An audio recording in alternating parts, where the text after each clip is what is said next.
true? So, but no, not necessarily. So eligible voters and People 18 and over in our county from the census. I heard we actually have more registered voters than people 18 and over.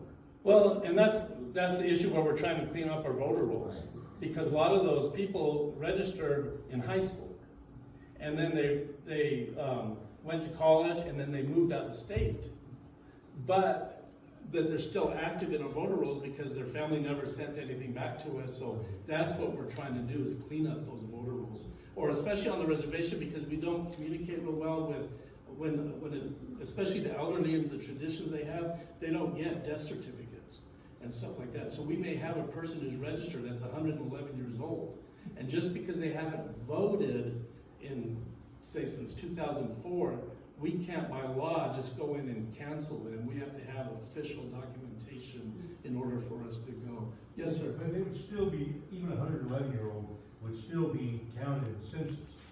And right now, the current census shows our census for the county at a little over 108,000 for the county. And yet we have over 75,000 active people on the voter roll. At 18 and under, there's only 86,000 total who could possibly be eligible to vote, not counting people who are here illegally and therefore can't vote, or felons or those. But that's a 93% ratio, Michael. Now, so the real question is this, because I know you guys are working your butts off up there to try and clean up the rolls. But where are the rolls managed from? You're not doing it in your office, are you? So we are in charge of voter registration. Eric's not. So we get and Eric is kind of hard because some states belong to Eric and a lot of states don't. We do. So we do. Arizona does belong to Eric. So we get a monthly, say, deceased notice list or moved out of jurisdiction list from Eric. So with that information, we're able to cancel a voter. But say I'll use Utah as an example. They don't belong to Eric.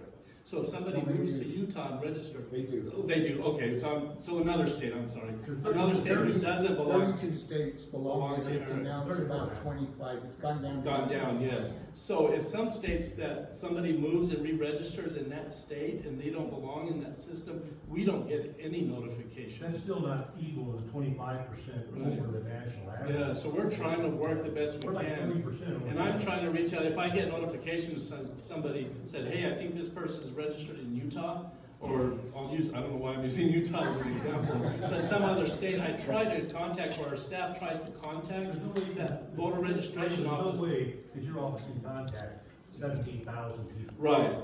So- But we're doing our best So, to try. and I understand. I think we all believe that you're doing the best job you can. And you and Jose are doing everything you can to manage it. The problem is, where the data comes from is out of your control. Right. And this is something that we all have to deal with here.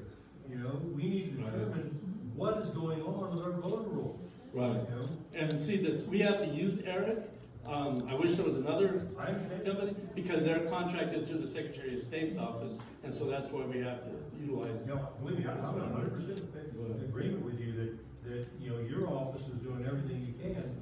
It just seems ridiculous that you're working 10 times harder than you actually should have to, all because the Secretary of State won't separate out and let us go back to doing our own voter registration, which we did. When did you become the reporter? So, funny, because when I was in high school, my senior year in Holbrook, I worked in the assessor's office. And then when I graduated, my first job out of high school was in the recorder's office. So, I won't say how many years ago that was, but that was a few years ago. And so when I left there, I was a DPS officer for several years. And then in April of 2019, Doris Clark, who was my predecessor, she approached me and she was telling me she wanted to retire and she wanted to recommend me to take her position as recorder. Yeah. And so in April of 2020, I got appointed the county recorder, and then I ran for election that year. I'm going to jump in here.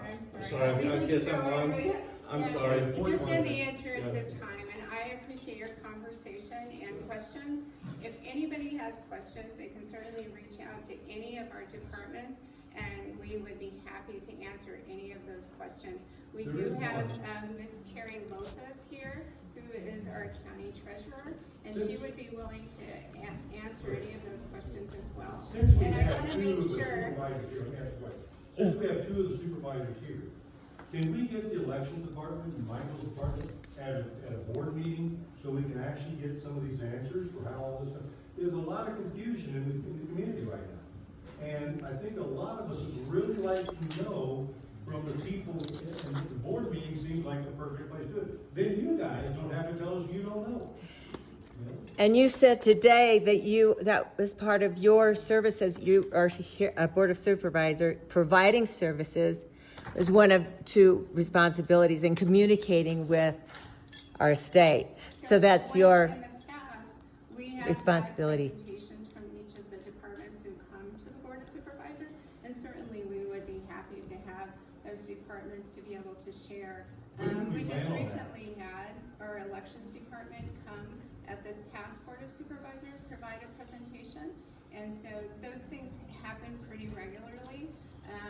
And if you want to reach out to the specific elected official, Well, the two of you guys here, could you guys kind of put it on the schedule? we could certainly work on that. I mean, in thinking about the communication that goes to the public, we recently had something that came out this past week. We had somebody help me with us, where our system was evaluated and from the State Department, and we were seeing that we had a system that was 100% up and ready to run. And so in thinking about those kinds of things and reporting and making sure that we're sharing it with the public is important. And I know that we did do an outreach on that, but certainly we can continue to provide that type of conversation and communication to the So public. when would be a good, would the next Board of Supervisors meeting be a good time to have this conversation with all of us? Probably not the next Board of Supervisors, because we're right in the middle of running and we're getting ready for elections. Probably sometime after March 19th, because right now we're going crazy. Can we do it the next? But possibly right after that. Could you guys commit to give us a date, the first Board of Supervisors meeting after the election's over? Would that be reasonable? Go ahead, Daryl. I see you want to talk. I think that we can within a certain time span. A lot of time on elections, we had two-state meetings, we had delegates from both parties, the Republican and the Democrat Party came. We had a lot of changes of our precincts. We had public opportunity for comment to weigh in on those. We spent a lot of time with these discussions. How many people here have heard anything about this? Okay, you work for the county, so you don't count. So who else here, Daryl? Who knows? Okay, we have one person out of the group here. Do you feel like that's a adequate distribution of knowledge? No, it's not, but it's not my responsibility to check our agenda, okay? Well, I'm See what- asking you. See what's on the agenda, okay? So I have no problem putting something on the agenda or bringing it to our county manager to see if it can be an agendized item, okay? That's the proper process. You can come to any of our Oh, I meetings know. that you want and call the public and ask for something to be put onto an agenda, and we can do that. I understand, but we understand that also, when we do that, our odds of getting something on the agenda, Well, are low. We've but- got two of you, the Board of Supervisors here.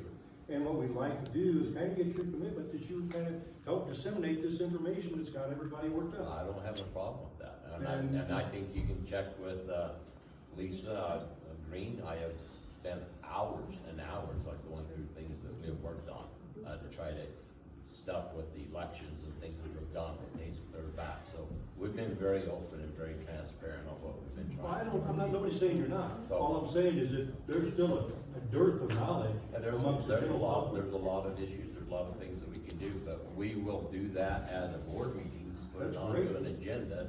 Then it will be your responsibility to listen to our board meetings and to see I will what do that's that. posted on the agenda. I will make sure. Thank that- you, Dr. Fay. Appreciate it. Thank you very much. We are better than this.